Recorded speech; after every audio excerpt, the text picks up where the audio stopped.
A very good morning class. So students, हम लोग अपने लास्ट वाले क्लास में कॉस्ट चैप्टर स्टार्ट किए थे। माइक्रो इकोनॉमिक्स का चैप्टर नंबर 6 कॉस्ट। हम लोगों ने लास्ट क्लास में डिस्कस किया था कि कॉस्ट क्या होता है। किसी भी प्रोडक्ट को बनाने के लिए जो मनी इन्वॉल्व होता है, जितना भी हम पैसा लगाते हैं, उसे कहते हैं कॉस्ट। कॉस्ट में भी हम लोगों ने दो टाइप के कॉस्ट पढ़े थे कि किसी भी सामान को प्रोड्यूस करने के लिए जो कॉस्ट होता है वो सम टोटल होता है एक्सप्लिसिट कॉस्ट का एंड इम्प्लिसिट कॉस्ट का। एक्सप्लिसिट कॉस्ट वो कॉस्ट होता है जो प्रोड्यूसर या फर्म कैश पेमेंट करता है आउटसाइडर्स को। आउटसाइडर्स को मतलब जितना भी कैश पेमेंट हम किसी आउटसाइडर्स को करते हैं, यानी कि अपने काम करने के लिए लेबर को हमने जितना भी वेजेस पे किया, या हम अपने एम्प्लॉयज को जितनी भी सैलरी पे करते हैं, या किसी भी लैंड पे अगर काम कर रहे हैं तो उसका रेंट पे करते हैं। अगर हमारी लैंड खुद की नहीं होती है तो हम किसी और को रेंट पे कर रहे होते हैं, तो ये कॉस्ट होता है क्या? एक्सप्लिसिट कॉस्ट, जितना भी कॉस्ट हमने पे किया आउटसाइडर्स को। सेकेंड टाइप का कॉस्ट होता है जिसे हम कहते हैं implicit cost. Implicit cost are those cost which are paid to self, self owned या खुद के काम के लिए, सेल्फ एम्प्लॉयमेंट के लिए। हम खुद अगर कहीं काम कर रहे हैं अपने ही बिजनेस में, मेरी खुद की कंपनी है और वहां अगर हम खुद काम कर रहे हैं तो वो मेरे लिए क्या हो जाएगा? सेल्फ एम्प्लॉयमेंट हो गया। और अपने आप को भी एज अ रिसोर्स मानते हैं ना, तो फिर खुद के लिए जो कैश पेमेंट होगा, अपने लिए जो हम पैसा हटा के रखेंगे, बचाएंगे या प्रॉफिट में से निकालेंगे, क्योंकि हम लोगों ने अपने बिजनेस स्टडी से भी पढ़ा हुआ है ये चैप्टर कि बिजनेस और उसका जो ओनर होता है वो दोनों सेपरेट लीगल एंटिटी होती है। दोनों एक दूसरे से एक एक ही सेम पर्सन नहीं होते, सेम चीज नहीं होती है। बिजनेस अलग होता है और उसका ओनर एक अलग इंडिविजुअल होता है। ठीक है। अगर हम एक्सप्लिसिट और इम्प्लिसिट दोनों को ऐड करते हैं तो वो ही इन दोनों के सम को ही बोलते हैं क्या? कॉस्ट, जो कि किसी भी गुड्स को बनाने के लिए लगता है। ओके। नाउ आज हम नेक्स्ट पढ़ने वाले हैं, नेक्स्ट टॉपिक अपना। इस टॉपिक में हमें पढ़ना है कि कॉस्ट के क्या क्या और टाइप्स होते हैं, कॉस्ट कितने टाइप्स की होती है। एक होता है जैसे बोलते हैं हम टोटल कॉस्ट। टोटल कॉस्ट भी दो चीजों को ऐड करके बनाया जाता है। टोटल कॉस्ट होता है टोटल फिक्स्ड कॉस्ट और टोटल वेरिएबल कॉस्ट को सम करके मतलब इन दोनों को ऐड करके, सम अप करके। ओके। टोटल कॉस्ट पढ़ने के लिए सबसे पहले डेफिनेशन पढ़ते हैं कि टोटल कॉस्ट क्या होता है। आपने प्रोडक्शन फंक्शन वाले चैप्टर में पढ़ा था कि वेरिएबल फैक्टर क्या होता है और फिक्स्ड वेरिएबल्स क्या होते हैं। Fixed factors and variable factors, इन दो पर्टिकुलर टॉपिक के बारे में हम लोगों ने पढ़ा था। अगर कोई भी फैक्टर लेवल ऑफ आउटपुट के साथ शॉर्ट पीरियड में चेंज होती है, जैसे जैसे प्रोडक्शन बढ़ता रहता है वैसे वैसे अगर आपका फैक्टर्स ऑफ प्रोडक्शन भी चेंज हो रहा है तो उसे हम कहते हैं वेरिएबल फैक्टर। अगर कोई भी फैक्टर ऑफ प्रोडक्शन जो कि लेवल ऑफ आउटपुट के साथ चेंज नहीं होती है, जो कि कांस्टेंट रहती है, जैसे कि लैंड या मशीनरी, अगर आप शॉर्ट पीरियड में अपने फैक्ट्री में प्रोडक्शन बढ़ा रहे हो, आपका जो इतना भी आउटपुट प्रोडक्ट बन के तैयार हो रहा है वो बढ़ता जा रहा है, लेकिन आप अपनी लैंड जितनी है उतनी की उतनी रखे हुए हो शॉर्ट रन में, हम अपनी लैंड और मशीनरी को नहीं चेंज करते हैं, तो वो फिक्स्ड होता है, फिक्स वेरिएबल होता है। सेम उसी तरीके से इस बार हम कॉस्ट की बात कर रहे हैं। ओके। देखो, टोटल फिक्स्ड कॉस्ट क्या होता है? टोटल फिक्स्ड कॉस्ट वो कॉस्ट होता है, वो खर्चा होता है फर्म का या कंपनी का, which do not change with the change in the level of output.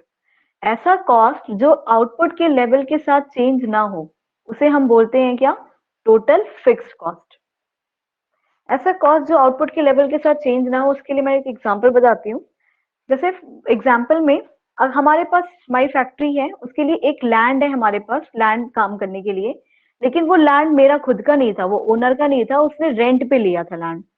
अब जिस भी लैंड पे हम फैक्ट्री सेटअप किए हैं तो उस लैंड को यूज करने के लिए, लैंड एक फैक्टर ऑफ प्रोडक्शन होता है।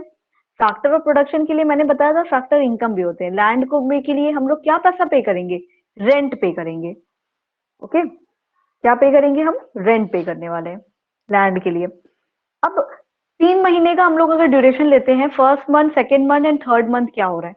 फर्स्ट मंथ में मेरी फैक्ट्री में जो टोटल प्रोडक्शन हो रहा था वो 100 यूनिट्स का हो रहा था, 100 यूनिट की प्रोडक्ट मैं बना रही थी, और इस महीने जो मैंने रेंट पे किया है वो 500 रुपीज था। ओके, कितने का रेंट पे किया? 500 रुपीज का। अब किसको ही आप लैंड कहीं पे काम करते हो तो वो क्या होता है कि आपने जिस रेंट पे रखा है, लिया है वो प्रॉपर्टी, वो ही रेंट पे करते रहोगे इररिस्पेक्टिव ऑफ द प्रोडक्शन। मतलब सेकेंड मंथ में क्या हुआ कि मेरे जो प्रोडक्शन थे वो इंक्रीज होके 800 यूनिट्स हो गए, यानी कि सेकेंड मंथ में मैंने अपना प्रोडक्शन बहुत बढ़ा दिया था। अब मेरे फैक्ट्री में 800 यूनिट्स का गुड्स प्रोड्यूस हुआ था। तो आप बताइए कि इस महीने में रेंट कितना पे करेंगे? अगर प्रोडक्शन ज्यादा हो जाता है तो क्या हम रेंट भी बढ़ा के पे करने लगते हैं? ऐसा नहीं होता है ना। प्रोडक्शन बढ़ गया तो भी क्या हुआ, अभी भी हम जो है अपने इसी लैंड के लिए, क्योंकि मेरे पास लैंड तो अभी भी इतना ही है, इसी लैंड के लिए हम रेंट पे करने वाले हैं कितना? 500 रुपीज का। ठीक है। थर्ड मंथ क्या हुआ, मेरे जितने भी वर्कर्स थे वो लोग स्ट्राइक पे चले गए। वर्कर्स कहाँ चले गए? स्ट्राइक पे, हड़ताल पे चले गए। ओके, मेरे लेबर्स स्ट्राइक पे चले गए। और हम लोगों ने प्रोडक्शन वाले चैप्टर में ये बात पढ़ी थी कि अगर लेबर्स नहीं होते हैं, कोई भी लेबर काम करने के लिए नहीं है, जीरो लेबर है, तो अब बताओ कि कितने यूनिट्स का प्रोडक्शन होगा? अगर लेबर जो है वो जीरो है तो 0 यूनिट्स का प्रोडक्शन होगा, यानी कि बिना लेबर के गुड्स एंड सर्विसेज प्रोड्यूस ही नहीं होता है ना। तो लेबर नहीं है तो प्रोडक्शन भी जीरो है। तो क्या जिस महीने में, जिस थर्ड मंथ में मेरे लेबर्स वो स्ट्राइक पे चले गए हैं, प्रोडक्शन नहीं हुआ है, तो क्या हम लोग यहाँ पे रेंट नहीं पे करेंगे इस लैंड का? बिल्कुल पे करेंगे। रेंट क्या होता है? अगर आपका प्रोडक्शन हो या ना हो, यानी कि आपका यूनिट्स अगर कम हो, यूनिट्स अगर ज्यादा हो, या यूनिट्स अगर जीरो हो, उस केस में भी आपको जो है अपना रेंट पे करना ही पड़ता है। तो रेंट किस तरीके का खर्चा हुआ हमारा? रेंट हमारा टोटल फिक्स कॉस्ट हुआ। क्यों? क्योंकि यूनिट ऑफ आउटपुट या लेवल ऑफ आउटपुट के कारण लैंड लैंड के रेंट में कोई भी चेंजेस नहीं आ रहा है, वो कॉन्स्टेंटली चल रहा है। चाहे हमारा प्रोडक्शन कम हो, चाहे प्रोडक्शन बहुत ज्यादा हो, या प्रोडक्शन बिल्कुल ना हुआ हो, हर केस में क्या हो रहा है, हमारा टोटल फिक्स कॉस्ट जो है वो बिल्कुल सेम चल रहा है। ठीक है। इसलिए टोटल फिक्स कॉस्ट क्या होता है? जो चेंज नहीं होता है with the change in the level of output. कुछ एग्जांपल लिखे हैं, जैसे इंटरेस्ट ऑन लोन। आपने लोन लिया है, आपका प्रोडक्शन हो चाहे ना हो, आपका लोन का इंटरेस्ट आपको पे करना ही पड़ेगा। ओके, जैसे हो गया रेंट। ओके, इसको हम लोग एक स्केड्यूल से और एक इसके कर्व से भी समझते हैं। फॉर एग्जाम्पल, अगर आउटपुट आपका और टोटल फिक्स कॉस्ट, टीएफसी में लिख देती हूँ शॉर्ट में, एब्रीविएटिव। आउटपुट अगर आपका जीरो है तो टोटल फिक्स कॉस्ट हुआ कितना? जब यहाँ प्रोडक्शन नहीं हो रहा था तब भी हम 100 यूनिट्स का प्रोडक्शन कर रहे थे। अगर आउटपुट हो गया आपका 1, टोटल फिक्स कॉस्ट कैसे रहने वाला है? आपने एक भी सामान बनाया तो क्या आप अपना रेंट बढ़ा दोगे? बिल्कुल नहीं। अभी भी मेरा टोटल फिक्स कॉस्ट सेम रहेगा, 100। आउटपुट 2 हो गया तो भी ये 100 रहेगा, आउटपुट 3 हो गया तो भी ये 100 रहेगा, आउटपुट 4 हो गया तो भी ये कितना रहेगा? 100 रहेगा। इसका मतलब है आउटपुट के चेंज होने के साथ टोटल फिक्स कॉस्ट चेंज नहीं होता। ठीक है। तो हमें क्या समझ में आया कि टोटल फिक्स कॉस्ट जो है वो हमेशा कांस्टेंट रहता है, चाहे आउटपुट में इंक्रीज हो या डिक्रीज हो। ओके, देन अगर हमने इसका स्केड्यूल बनाया है तो इसका अब एक कर्व भी बनाएंगे। कर्व बनाने के लिए हम क्या करेंगे, x axis and y axis लेंगे। यहाँ पे हम लिखेंगे आउटपुट एक्स एक्सिस पे, देन वाई एक्सिस पे लिखेंगे टोटल फिक्स्ड कॉस्ट। ओके, अब देखो यहाँ क्या हो रहा है, जब जीरो लेवल था तो भी कितना यूनिट्स बन रहा था? 100 यूनिट्स का प्रोडक्शन हो रहा था, 100 यूनिट्स का कॉस्ट लग रहा था, फिक्स कॉस्ट।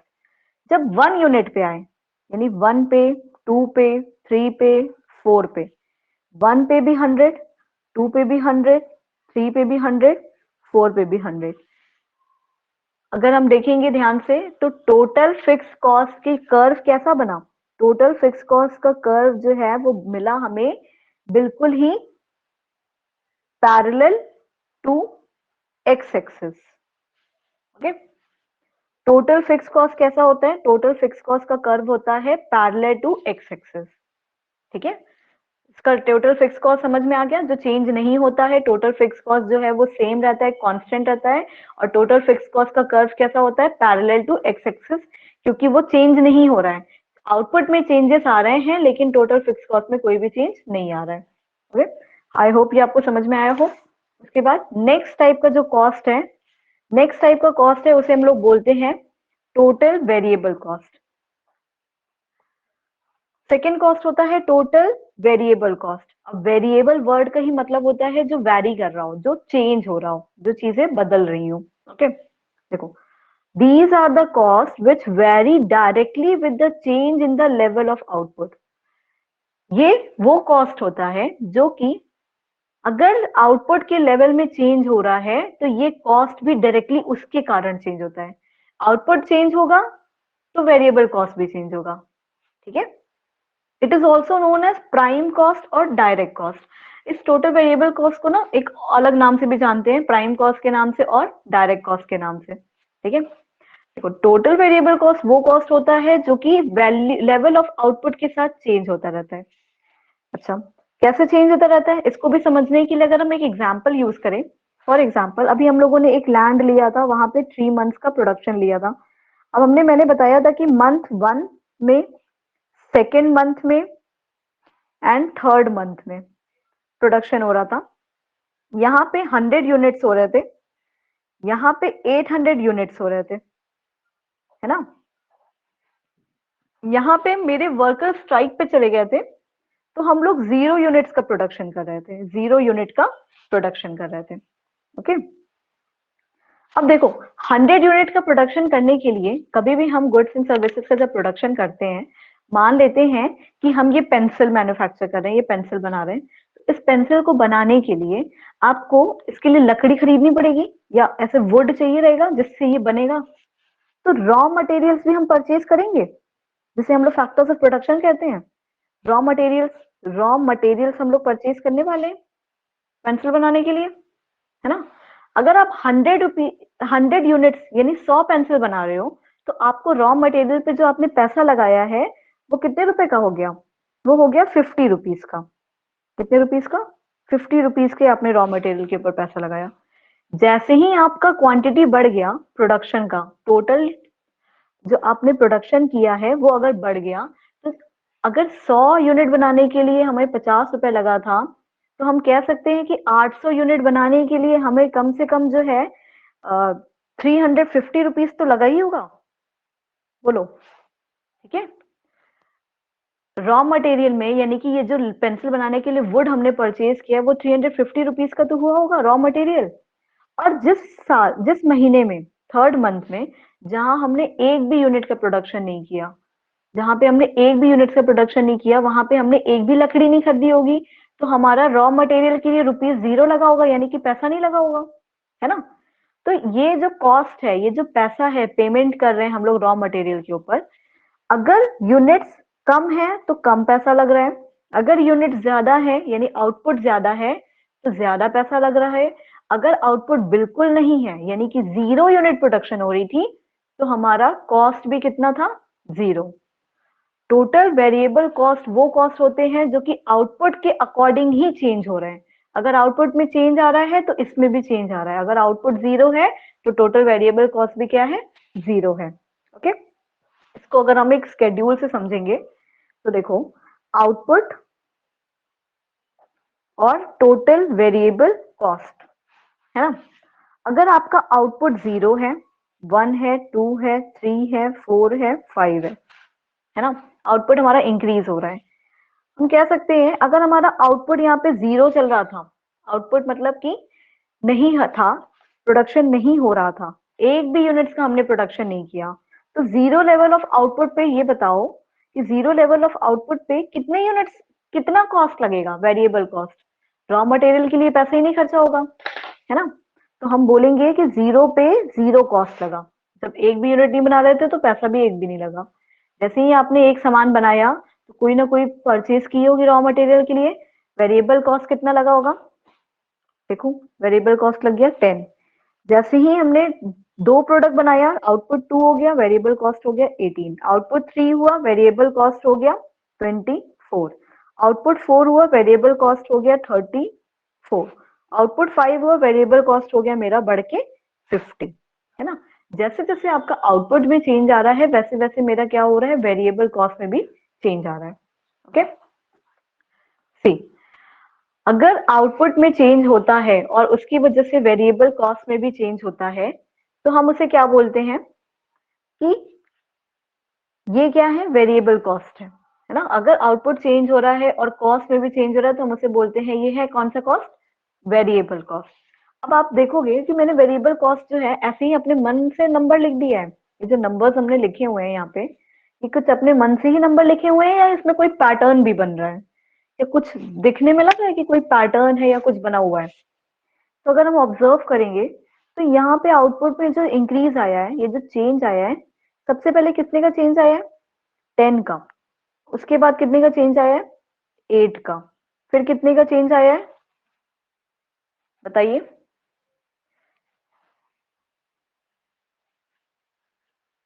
6, देन फिर 10 हो गया। फिर क्या हुआ, इसके बाद जो है यहाँ पे सीधे 16 का चेंज आ गया। इसका एक पैटर्न चल रहा है। ओके, जो टोटल वेरिएबल कॉस्ट होती है इसके चेंज होने का एक पैटर्न चेंज हो रहा है। सबसे पहले 0 से 10, 10 से 8, पहले 10 का चेंज आया, फिर 8 का आया, फिर 6 का आया, है ना। देखो, अगर हम लोग इसका कर्व बनाएंगे, सी,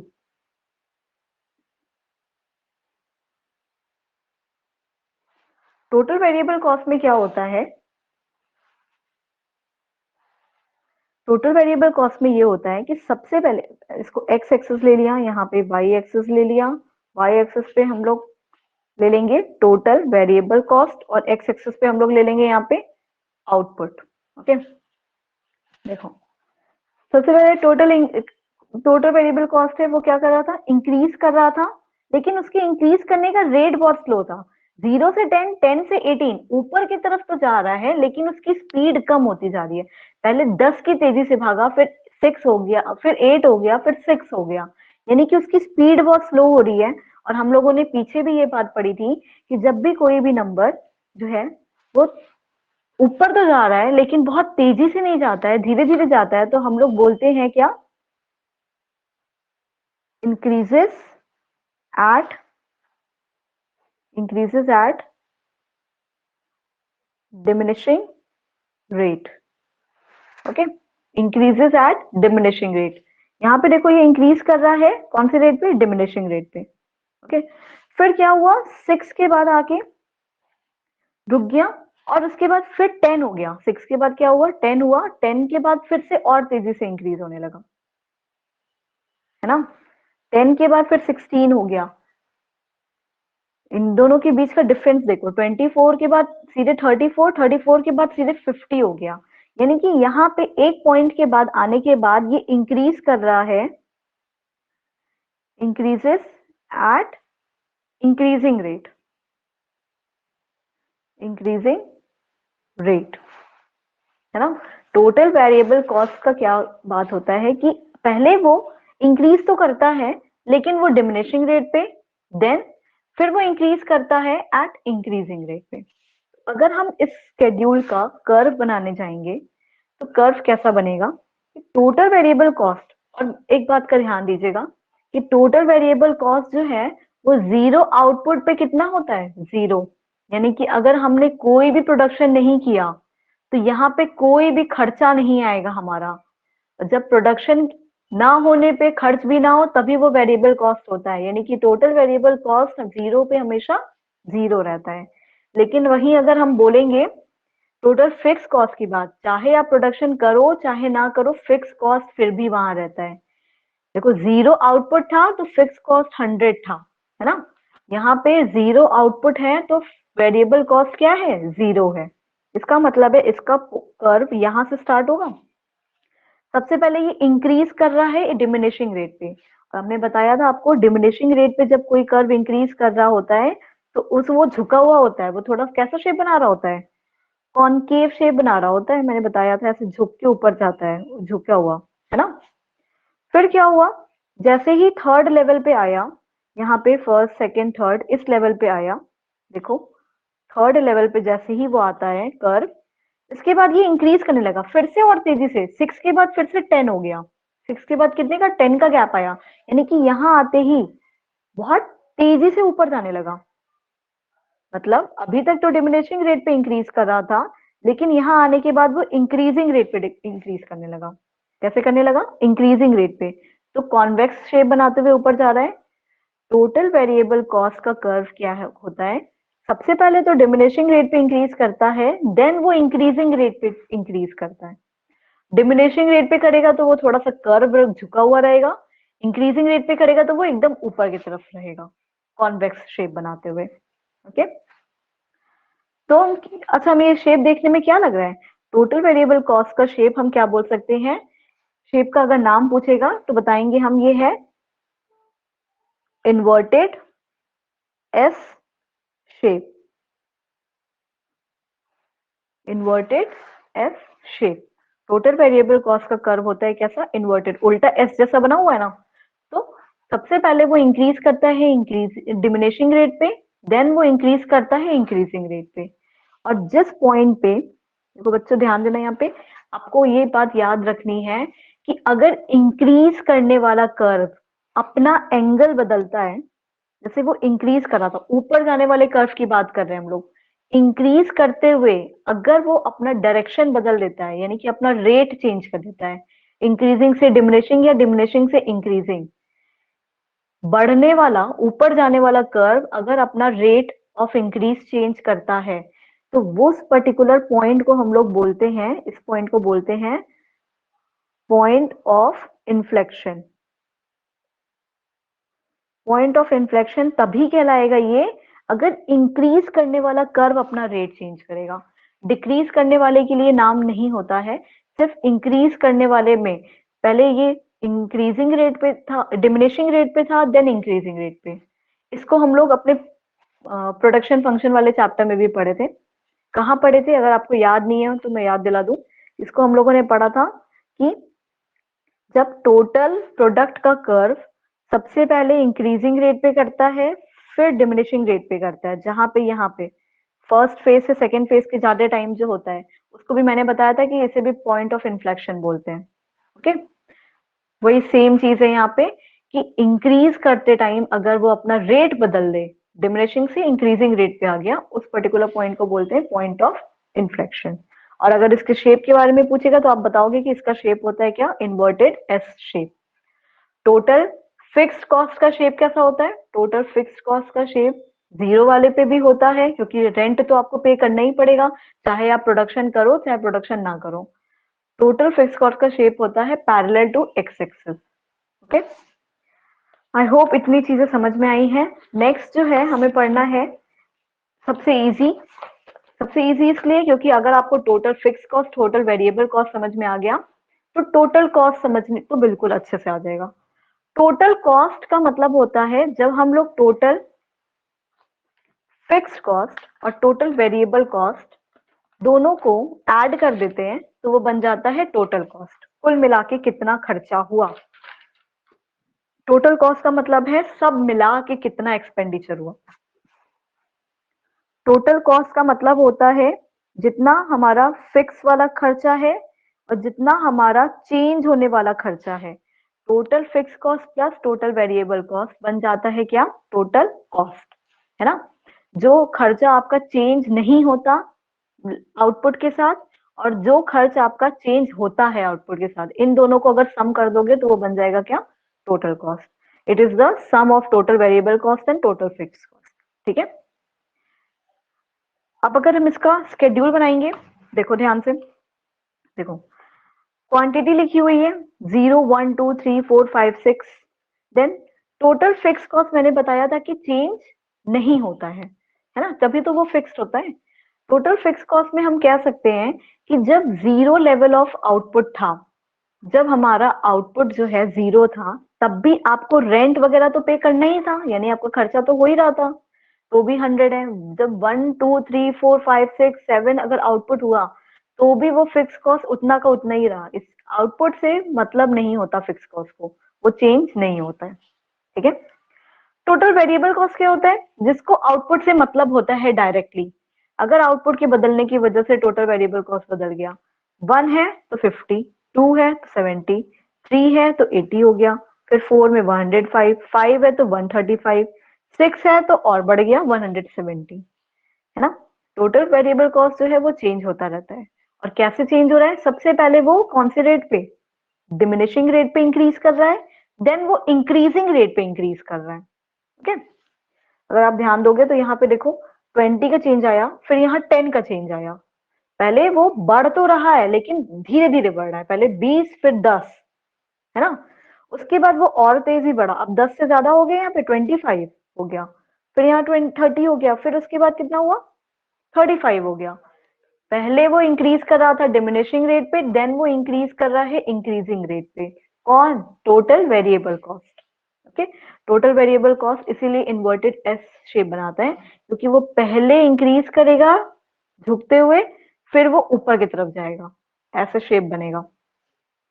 अगर हम इन दोनों को सम कर दें, यानी कि 100 प्लस 0, 0 पे कितना होगा total cost? 100, 100 plus 100 plus 50, 150, 100 plus 70, 170, 100 plus 80, 180, 100 plus 105, 205, 100 plus 135, 235, 100 plus 170, 270। इन दोनों के सम को ही बोलते हैं क्या? Total cost. ठीक है, चलो, अगर हमने ये जो स्केड्यूल देखा, अगर हम इसका एक कर्व बनाने जाएंगे, इसी सेम स्केड्यूल का अगर हम कर्व बनाते हैं तो कैसा बनेगा कर्व? देखते हैं। एक हमने एक्स एक्सिस लिया जहां पे हम अपने आउटपुट लिखने वाले हैं, और जो वाई एक्सिस है, वाई एक्सिस पे हम लोग लिखेंगे total cost, total fixed cost and total variable cost, क्योंकि वाई एक्सिस पे हम इन तीनों का कर्व बनाने वाले हैं। ठीक है, अब देखो क्या हो रहा था कि हमने बताया था कि total fix cost zero level पे भी रहता है, वो फिक्स रहता है, वो चेंज नहीं होता है। तो जब total variable cost fix cost change नहीं होता है, वो एक सीधी लाइन होती है पैरेलल टू एक्स एक्सिस, है ना, क्योंकि वो चेंज नहीं होता है, चाहे आउटपुट आपका जितना भी हो वो इतना फिक्स का फिक्स रहता है, उसमें कोई भी चेंजेस नहीं आते हैं। फिर हमने बोला था कि जीरो पे वेरिएबल कॉस्ट, अगर आप प्रोडक्शन नहीं कर रहे हो तो आपका वेरिएबल कॉस्ट भी क्या होगा? जीरो रहेगा। यानी कि प्रोडक्शन नहीं हो रहा है तो वेरिएबल कॉस्ट जीरो है। और इसका पैटर्न ये होता है कि सबसे पहले ये इंक्रीज करता है डिमिनिशिंग रेट पे, इंक्रीज करता है डिमिनिशिंग रेट पे, देन इंक्रीजिंग रेट पे, है ना। कुछ ऐसा शेप बनाता है, बताइए। सबसे पहले वो इंक्रीज करता है डिमिनिशिंग रेट पे, देन इंक्रीज करता है इंक्रीजिंग रेट पे। देखो यहाँ पे एक बार फ्रेश फिर से बनाते हैं, या यहाँ पे बना हुआ है, देखते हैं कि टोटल वेरिएबल कॉस्ट की बात करते हैं। जीरो पे भी कितना होता है टोटल वेरिएबल कॉस्ट? जीरो होता है। जीरो पे भी जीरो है, यानी जीरो से ही स्टार्ट करेंगे। सबसे पहले इंक्रीज कर रहा है इंक्रीजिंग रेट पे, देन इंक्रीज कर रहा है डिमिनिशिंग रेट पे। ठीक है, इन्वर्टेड एस शेप बनता हुआ गया, जहां पे यहाँ पॉइंट चेंज होता है, इसका रेट चेंज होता है, उसे हम लोग बोलते हैं क्या? Point of inflection. देन हमें देखना है इन दोनों के सम को ही तो बोलते थे टोटल कॉस्ट। इसका मतलब ये है कि जहां पे टोटल वेरिएबल कॉस्ट जीरो था, ये देखो टोटल वेरिएबल कॉस्ट जहां पे जीरो था, वहां पे टोटल फिक्स कॉस्ट फिर भी कुछ था, और इनको ऐड करने की वजह से टोटल कॉस्ट भी वहां पे 100 आ गया। यानी टोटल कॉस्ट का कर्व आपका जीरो से स्टार्ट नहीं होगा, वो कहां से स्टार्ट होगा? जीरो लेवल पे टोटल फिक्स कॉस्ट और टोटल कॉस्ट का कर्व एक ही जगह से सेम पॉइंट से स्टार्ट होता है। इट मींस यहां से स्टार्ट होगा, है ना। और इनके बीच का डिफरेंस बार बार टोटल फिक्स कॉस्ट ही है, यानी कि इन दोनों में 100 का अंतर, इन दोनों में 100 का अंतर, इन दोनों में 100 का, इन दोनों में 100 का, इन दोनों में 100 का, सब में 100 का ही डिफरेंस है। यानी कि जैसा जैसा वेरिएबल कॉस्ट बना है, सेम शेप इसके वाला भी होने वाला है, क्योंकि हर बार डिफरेंस एक बराबर का चल रहा है। देखो ये कैसे बढ़ा था? 20 से, ये बढ़ा था 10 से, तो आप देखोगे ना, तो ये भी बढ़ रहा था 20 से, ये भी बढ़ रहा था 10 से, यानी कि ये भी सबसे पहले डिमिनिशिंग रेट पे बढ़ेगा, देन ये भी बढ़ेगा इंक्रीजिंग रेट पे, है ना।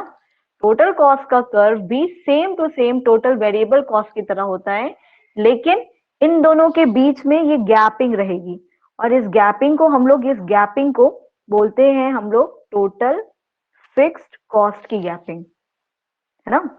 ये जो गैपिंग है ये है टोटल फिक्स्ड कॉस्ट की, क्योंकि ये इन दोनों के बीच में 100 का ही अंतर है, हर बार एक बराबर का, दोनों पैरेलल लाइन है और इन दोनों पैरेलल लाइन के बीच में 100 का ही डिफरेंस चल रहा है, इसीलिए इस गैपिंग को बोलते हैं टोटल फिक्स्ड कॉस्ट की गैपिंग। ओके, आई होप आपको ये समझ में आया है। इसको एक बार ध्यान से दोबारा से देखिएगा वीडियो, सारी चीजें फिर से पढ़िएगा, क्या क्या पैटर्न होता है वेरिएबल कॉस्ट का, फिक्स्ड कॉस्ट का, और दोनों के सम को हम लोग टोटल कॉस्ट कहते हैं, इनका शेप कैसा रहेगा, इसको ध्यान से पढ़ना।